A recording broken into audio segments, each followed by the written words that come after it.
Oscar award ఈ Oscar award గురించి చాలా మందికి తెలిసే ఉంటుంది. ఎవరైతే సినిమా పరిశ్రమలో పనిచేస్తూ ఉంటారో వాళ్ళ జీవిత లక్ష్యం ఏంటని మనం చూసుకున్నట్లయితే వాళ్ళు చెప్పేది ఆస్కార్ అవార్డు పొందడమే మా జీవితం యొక్క లక్ష్యం అని చెప్తూ ఉంటారు.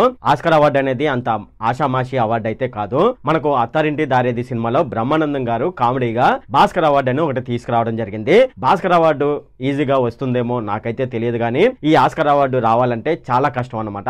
ఇక మన ఇండియాలో లాస్ట్ గా ఆస్కార్ అవార్డు ఎవరు తీసుకున్నారని మనం చూసుకున్నట్లయితే స్లమ్ డాగ్ మిలీనియర్ అనే ఒక చిత్రం అయితే ఉంది. దానికి సంగీతం అందించినందుకు గాను ఏఆర్ రెహమాన్ గారికి జై హో అనే ఒక పాట అయితే ఉంది. దాంట్లో ఆ పాటకు ఆయనకు ఆస్కార్ అవార్డు అయితే రావడం జరిగింది. అయితే ఇప్పుడు మనం ఈ వీడియోలో ఒక సినిమా అనేది ఆస్కార్ అవార్డు సాధించాలంటే ఏ విధమైనటువంటి ప్రాసెస్ ఉంటుంది, అలాగే మన ఇండియాలో ఆస్కార్ అవార్డు సాధించినటువంటి చిత్రాలు ఏమిటి, అలాగే మన ఇండియాలో ఆస్కార్ అవార్డు సాధించిన వ్యక్తులు ఎవరు అనే విషయాలు మనం ఈ వీడియోలో డిస్కస్ చేద్దాము. ఈ వీడియోలోకి వెళ్లే ముందు నాదొక రిక్వెస్ట్ అండి. అదేంటంటే ఈ వీడియో కనుక మీకు నచ్చినట్లయితే ఇక్కడ క్రింద ఉన్న రెడ్ కలర్ సబ్స్క్రైబ్ బటన్ మీద అయితే ప్రెస్ చేయండి. ఇలా మీరు రెడ్ కలర్ సబ్స్క్రైబ్ బటన్ మీద ప్రెస్ చేయడం వల్ల నేను చేసిన ప్రతి ఇన్ఫర్మేషన్ వీడియో అనేది అందరికంటే ముందు అప్డేట్ రూపంలో మీ మొబైల్ కి అయితే చేరిపోతుంది. ఇప్పుడు మనం వీడియోలోకి అయితే వెళ్ళిపోదాం. ఆస్కార్ అవార్డు అనేది ఓన్లీ సినిమా రంగానికి సంబంధించినటువంటి అవార్డు. ఆస్కార్ అవార్డు అనేది ప్రపంచంలోనే అత్యంత ప్రజాదరణ పొందిన మరియు ప్రతిష్టాత్మకమైన చలనచిత్ర అవార్డుగా పరిగణించడం జరుగుతుంది. మొదటగా ఈ ఆస్కార్ అవార్డు అనేది ఎప్పుడు ప్రారంభించడం స్టార్ట్ అయిందని చూసుకున్నట్లయితే మే 16, 1929 దీన్ని ప్రారంభించడం జరిగింది. అదే సంవత్సరం ఆస్కార్ అవార్డులు కూడా అందించారు. అయితే మొదట్లో ఆస్కార్ అవార్డుని అకాడమీ అవార్డుగా పిలిచేవారు. దాని తర్వాత కాలంలో దాన్ని ఆస్కార్ అవార్డుగా మార్చడం జరిగింది. అంటే ఆ పేరుని ఆస్కార్ అవార్డుగా మార్చారు. అయితే మొదటగా ఆస్కార్ అవార్డు ఇచ్చే సంవత్సరంలో మొదటగా ఏ సినిమా అయితే హాలీవుడ్ లో ఎక్కువ వసూళ్లు రాబట్టింది అని చూసేవాళ్ళు. ఎక్కువ వసూళ్లు రాబట్టిన సినిమాకే ఆస్కార్ అవార్డు ఇచ్చేవాళ్ళు ఆ కాలంలో. అయితే ఇప్పటి కాలంలో మనం చూసుకున్నట్లయితే హాలీవుడ్ సినిమాలకు మాత్రమే కాకుండా వివిధ దేశాలకు సంబంధించిన సినిమాలకు కూడా ఆస్కార్ అవార్డులు అయితే ఇవ్వడం జరుగుతుంది. అయితే ఆస్కార్ అవార్డు అనేది వివిధ విభాగాల్లో ఇచ్చేవాళ్ళు. ఉదాహరణకు మనం చూసుకున్నట్లయితే ఉత్తమ నటుడు, ఉత్తమ నటి, ఉత్తమ దర్శకుడు, ఉత్తమ నిర్మాత, ఇలా వివిధ విభాగాలకు ఆస్కార్ అవార్డులు అయితే ఇస్తున్నారు. అయితే ఆస్కార్ అవార్డు ఇవ్వడం అనేది హాలీవుడ్ చిత్రాలకు మాత్రమే కాదు, ఇప్పటి కాలంలో చూసుకున్నట్లయితే విదేశీ చిత్రాలకు కూడా ఆస్కార్ అవార్డులు అయితే ఇవ్వడం జరుగుతుంది. అంతేకాకుండా హాలీవుడ్ చిత్రాలకు ఎలాగైతే ఒక విభాగం అయితే ఉంటుందో అలాగే వివిధ దేశాలకు సంబంధించిన చిత్రాలకు ఆస్కార్ అవార్డు కూడా ఇస్తున్నారు. అయితే ఇలా వివిధ దేశాలకు సంబంధించిన చిత్రాలకు ఆస్కార్ అవార్డు ఇచ్చే క్రమంలో వీళ్లకు ఒక ప్రత్యేకమైన విభాగం కూడా ఉంటుంది. అయితే ఇప్పటి కాలంలో చూసుకున్నట్లయితే ఆస్కార్ అవార్డు సినిమాకి రాకపోయినా పర్లేదు, కేవలం ఆ సినిమా అనేది ఆస్కార్ అవార్డుకి నామినేట్ అయినా చాలు అని చాలా మంది అయితే అనుకుంటున్నారు. అయితే ఆస్కార్ అవార్డు ఒక సినిమా పొందాలంటే ఏ విధమైనటువంటి రిక్వైర్మెంట్స్ ఆ సినిమాకి ఉండాలనేది ఇప్పుడు చూద్దాము. ఆస్కార్ అవార్డు ఎంపిక కావాలంటే ప్రతి సినిమా 40 నిమిషాలు కంటే ఎక్కువగా ఉండాలి. అంతేకాకుండా ఆ సినిమా 35mm లేదంటే 70mm సినిమా అయి ఉండాలి.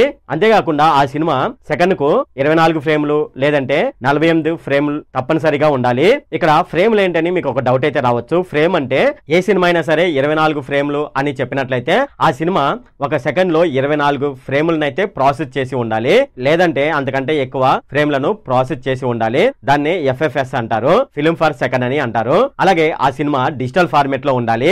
ఇక పిక్సెల్ రిజల్యూషన్ వచ్చి 1280x720 అయితే తగ్గకుండా పిక్సెల్ రిజల్యూషన్ అయితే ఉండాలి. అలాగే ఒక సినిమా అనేది ఆస్కార్ కి నామినేట్ అవ్వాలంటే దానికి సంబంధించిన అధికారిక క్రెడిట్ ఫామ్లు తప్పనిసరిగా ఆస్కార్ వాళ్ళకు సమర్పించి ఉండాలి.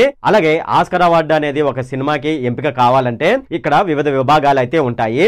అది ఎలాగని చూసుకున్నట్లయితే హీరోలకు సంబంధించి ఒక విభాగం అయితే ఉంటుంది, హీరోయిన్లకు సంబంధించి ఒక విభాగం అయితే ఉంటుంది, అలాగే డైరెక్టర్లకు సంబంధించి ఒక విభాగం అయితే ఉంటుంది, అలాగే నిర్మాతలకు సంబంధించి ఒక విభాగం అయితే ఉంటుంది. ఆ విభాగంలోని సభ్యులు ఓట్లు వేస్తే మాత్రమే ఆ సినిమా అనేది ఆస్కార్ కి నామినేట్ అవుతుంది. అంతేగాని అన్ని విభాగాలకు సంబంధించిన వ్యక్తులు ఒకేసారి ఓటు వేస్తే ఆ సినిమా ఆస్కార్ కి అయితే నామినేట్ అవ్వదు.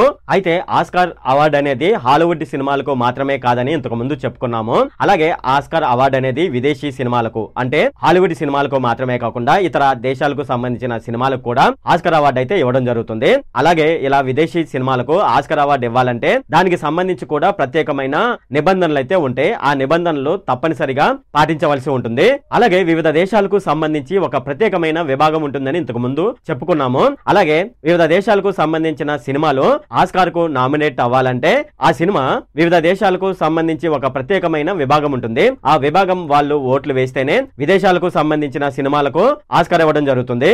అలాగే ఏ దేశమైనా సరే సంవత్సరానికి ఒక్క సినిమా మాత్రమే ఆస్కార్ కి పంపించవలసి ఉంటుంది.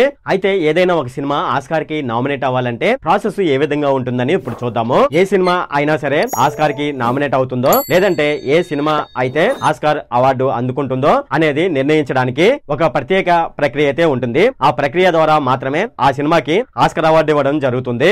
Academy of motion pictures and arts and science సభ్యులు, అంతేగాక అకౌంట్ కంపెనీ అయిన ప్రైస్ వాటర్ హౌస్ కూపర్స్ సభ్యులు, అలాగే ఇంతకు ముందు చెప్పుకున్నాం కదా academy of motion picture arts and sciences లోని 6,000 మంది సభ్యులు వారి ఓట్ల ఆధారంగా ఆస్కార్ అవార్డు అయితే ఇవ్వడం జరుగుతుంది. అయితే ఈ 6,000 మంది ఓటర్ సభ్యులలో చిత్ర దర్శకులు, సినిమా రైటర్స్ ఉంటారు, అలాగే సౌండ్ ఎడిటర్స్, మేకప్ ఆర్టిస్టులు కూడా ఉంటారు. అయితే ఒక సినిమాకి ఆస్కార్ అవ్వాలంటే అధిక ఓట్లు సాధించవలసి ఉంటుంది. అయితే ఈ 6,000 సభ్యుల ద్వారా అధిక ఓట్లు రావాలంటే ఏ సినిమా అయినా సరే దాని నివిడి అంటే ఆ సినిమా యొక్క సమయం, ఉదాహరణకు చెప్పాలంటే ఇప్పుడు తెలుగు సినిమాల్లో 2 గంటల కంటే ఎక్కువ సినిమాలు అయితే ఉంటాయి కదా. సో ఈ 2 గంటల కంటే ఎక్కువగా ఉండాలి అంటే ఆ సినిమా నివిడైతే ఎక్కువగా ఉన్నట్లయితే ఎక్కువ ఓట్లు పడడానికి అవకాశం ఉంది. అలాగే ఈ సినిమా ఎక్కువ నివిడి ఉందనుకోండి, ఆ సినిమాకు ఈ ఓటర్ల ద్వారా ఎక్కువ రేటింగ్ కూడా వస్తుంది. ఇందుకోసం ఆ చిత్ర నిర్మాతలు ఎక్కువ డబ్బులైతే ఖర్చు చేయవలసి ఉంటుంది. అయితే ఓటర్ రేటింగ్ ఎక్కువ రావడానికి గల కారణం ఏమిటని చూసుకున్నట్లయితే సినిమా నివిడి ఎక్కువగా ఉండడం ఒక విధమైనటువంటి కారణం అని చెప్పవచ్చు. ఒకవేళ ఒక సినిమా అనేది ఆస్కార్ అవార్డు పొందాలి అని అనుకున్నట్లయితే ఆ ఆస్కార్ అవార్డు అందుకునే ఆ సినిమా ఎక్కువ రేటింగ్ సాధించి ఉండాలి. అలా ఎక్కువ రేటు సాధించడం వల్ల ఆ సినిమాకు ఎక్కువ ఆస్కార్ అవార్డు రావడానికి అవకాశాలు అయితే ఎక్కువగా ఉన్నాయి. అలాగే ఆ సినిమా అనేది ఎక్కువ స్క్రీన్ సమయం ఉన్నట్లయితే ఎక్కువ ఓట్లు రావడానికి అవకాశం ఉంది. ఫలితంగా ఆ సినిమా అనేది ఇంతకు ముందు చెప్పుకున్నాం కదా 6,000 మంది ఓటర్లు ఉన్నారని, ఆ ఓటర్లను ఎక్కువగా ఆకర్షించడానికి అవకాశం అయితే ఉంది. అలాగే తద్వారా అది ఆస్కార్ అవార్డు సాధించడానికి కూడా అవకాశాలు ఎక్కువగా ఉన్నాయని ఆస్కార్ వాళ్ళైతే చెప్తున్నారు. అలాగే ఆస్కార్ అవార్డు ఇవ్వాలంటే వివిధ విభాగాలు ఉంటాయని మనం ఇంతకు ముందు చెప్పుకున్నాం కదా. అసలు ఏ విధమైనటువంటి విభాగాలు ఉన్నాయి, ఏ విధమైనటువంటి విభాగాలకు ఆస్కార్ అవార్డు ఇవ్వడం జరుగుతుంది అనేది ఇప్పుడు చూద్దాము. ఉత్తమ చిత్రం లేదంటే ఉత్తమ సినిమా, అలాగే ఉత్తమ నటుడు. అంటే ఇక్కడ మీరు గమనించవలసింది ఏంటంటే ఉత్తమ చిత్రానికి ఆస్కార్ అవార్డు ఇవ్వడం జరుగుతుంది, అలాగే ఉత్తమ నటుడికి ఆస్కార్ అవార్డు ఇవ్వడం జరుగుతుంది. సో ఇవి ప్రత్యేకమైన విభాగాలు అన్నమాట. అలాగే ఇంకా కూడా విభాగాలు అయితే ఉన్నాయి. అవేంటని చూసుకున్నట్లయితే ఉత్తమ నటి, ఉత్తమ దర్శకుడు, ఉత్తమ సినిమా రచయిత, ఉత్తమ సినిమా సహాయ నటుడు, ఉత్తమ సహాయ నటి, ఉత్తమ యానిమేషన్ చిత్రం, ఉత్తమ షార్ట్ ఫిల్మ్, ఉత్తమ సినిమాటోగ్రఫీ, ఉత్తమ కాస్ట్యూమ్ డిజైనర్, ఉత్తమ డాక్యుమెంటరీ ఫీచర్ ఫిల్మ్, ఉత్తర documentary short film, best film editing, ఉత్తమ అంతర్జాతీయ చలనచిత్రం, అలాగే సినిమాలో ఉత్తమ విజువల్ ఎఫెక్ట్, ఉత్తమ ధ్వని, బెస్ట్ ఒరిజినల్ స్కోర్, ఉత్తమ మేకప్, అలాగే కేశలంకరణ, ఉత్తమ live action short film, best basic screen play, ఉత్తమ అడాప్టెడ్ స్క్రీన్ ప్లే. పై చెప్పినటువంటి విభాగాలకు సంబంధించి ఆస్కార్ అవార్డులు అయితే ఇవ్వడం జరుగుతుంది. అయితే ఆస్కార్ అవార్డు గురించి చాలా మందికి కొన్ని విషయాలు అయితే తెలియవు. అవేంటని ఇప్పుడు చూసుకున్నట్లయితే academy of motion picture arts and science అనేది ఒక అమెరికన్ ఫిల్మ్ అవార్డు సంస్థ. ప్రతి సంవత్సరం ఇది ఆస్కార్ అవార్డులను అయితే ఇస్తుంది. అయితే ఈ ఆస్కార్ అవార్డులు అనేది ప్రధానంగా యునైటెడ్ స్టేట్ లోని ఉత్తమ సినిమాలకు అవార్డులు అయితే ఇవ్వడం జరుగుతుంది. అలాగే అమెరికాలోని సినిమాలకు మాత్రమే కాకుండా వివిధ దేశాలకు సంబంధించిన సినిమాలకు కూడా ఆస్కార్ అవార్డు అయితే ఇవ్వడం జరుగుతుందని ఇంతకు ముందు చెప్పుకున్నాము. అలాగే వివిధ దేశాలకు సంబంధించి కూడా ప్రత్యేకమైన విభాగాలు అయితే అక్కడైతే ఉంటాయి. అలాగే మొదట ఆస్కార్ అవార్డు అనేది మే 16, 1929లో ఇవ్వడం జరిగింది. ఇక మనకు ఆస్కార్ అవార్డు ఏ సినిమాలకు ఎవరెవరికి ఇవ్వడం జరిగిందని మనం లైవ్ లో చూసుకోవాలంటే దీనికి సంబంధించి వాళ్ళకు ఒక వెబ్సైట్ అయితే ఉంది. అదేమిటంటే abc.com అని ఒక వెబ్సైట్ ఉంది. ఆ వెబ్సైట్ లోకి వెళ్ళి మనం ఆస్కార్ అవార్డుకి సంబంధించిన పూర్తి వివరాలు, అలాగే రీసెంట్ గా ఎవరికి ఆస్కార్ అవార్డు ఇవ్వడం జరిగింది అనే విషయాలు మనం ఈ వెబ్సైట్ లో చూసుకోవచ్చు. అయితే ఆస్కార్ అవార్డు అనేది మన భారతీయ సినిమాలకు కూడా ఇవ్వడం జరిగింది. అంటే మన ఇండియన్ కి సంబంధించిన సినిమాలకు కూడా ఇవ్వడం జరిగింది. ఏ సినిమాలకు ఈ ఆస్కార్ అవార్డు ఇవ్వడం జరిగిందని ఇప్పుడు చూద్దాము. మదర్ ఇండియా అనే సినిమా 1997లో ఆస్కార్ అవార్డు అయితే పొందడం జరిగింది. యాన్ ఎన్కౌంటర్ విత్ ఫేసెస్ అనే ఒక సినిమా అయితే ఉంది. ఆ సినిమాకి 1978లో ఆస్కార్ అవార్డు అయితే ఇవ్వడం జరిగింది. 1988లో సలాం బాంబే అనే ఒక సినిమా అయితే ఉంది. ఆ సినిమాకి కూడా ఆస్కార్ అవార్డు అయితే వచ్చింది. లగాన్ అనే సినిమాకి 2001లో ఆస్కార్ అవార్డు అయితే ఇవ్వడం జరిగింది. అలాగే లిటిల్ టెర్రరిస్ట్ అనే మూవీకి గాను 2004లో ఆస్కార్ అవార్డు ఇవ్వడం జరిగింది. ఇవే ఆస్కార్ అవార్డు సాధించిన ఇప్పటి వరకు ఇండియన్ సినిమాలు. ఇక మన ఇండియాలో ఆస్కార్ అవార్డు సాధించిన వ్యక్తులు ఎవరని మనం చూసుకున్నట్లయితే కాస్ట్యూమ్ డిజైనర్ గా భాను అత్తయ్య అనే వ్యక్తికి ఆస్కార్ అవార్డు ఇవ్వడం జరిగింది. అలాగే చిత్ర నిర్మాత అయినటువంటి సత్య జిత్రేకు ఆస్కార్ అవార్డు ఇచ్చారు. ఇక ఇక సంగీత దర్శకుడైన ఏఆర్ రెహమాన్ గారికి ఆస్కార్ అవార్డు ఇవ్వడం జరిగింది. అలాగే సినిమా నిర్మాత అయినటువంటి గుల్జర్ కు, అలాగే సినిమా సౌండ్ డిజైనర్ అయినటువంటి రసూల్ పూకుట్టి అనే ఆయనకు ఇక 2022వ సంవత్సరంలో ఆస్కార్ అవార్డు అందుకున్న వాళ్ళు ఎవరని మనం చూసుకున్నట్లయితే కోడా అనే ఒక సినిమాని అయితే ఉంది. దానికి ఉత్తమ చలనచిత్రం అనే అవార్డు అయితే వచ్చింది. ఉత్తమ యానిమేషన్ చిత్రం అయినటువంటి ఎన్కాంటో అనే సినిమాకి ఆస్కార్ అవార్డు అయితే వచ్చింది. అలాగే అంతర్జాతీయ ఫీచర్ ఫిల్మ్ అనే అవార్డు డ్రైవ్ మై కార్ అనే సినిమాకి రావడం జరిగింది. అలాగే ఉత్తమ నటుడు అవార్డు విల్ స్మిత్ కు రావడం జరిగింది. అలాగే ఉత్తమ నటి అవార్డు జెసికా చెస్టైన్ అనే ఆమెకు రావడం జరిగింది. జేన్ కాంపియన్ అనే వ్యక్తికి ఉత్తమ దర్శకుడు అవార్డు అయితే ఇవ్వడం జరిగింది. ట్రాయ్ కొట్సూర్ అనే ఆయనకు ఉత్తమ సహాయ నటుడు అనే ఆస్కార్ అవార్డు ఇవ్వడం జరిగింది. అరియానా డిబోస్ అనే ఆమెకు ఉత్తమ సహాయ నటి విభాగంలో ఆస్కార్ అవార్డు అయితే ఇవ్వడం జరిగింది.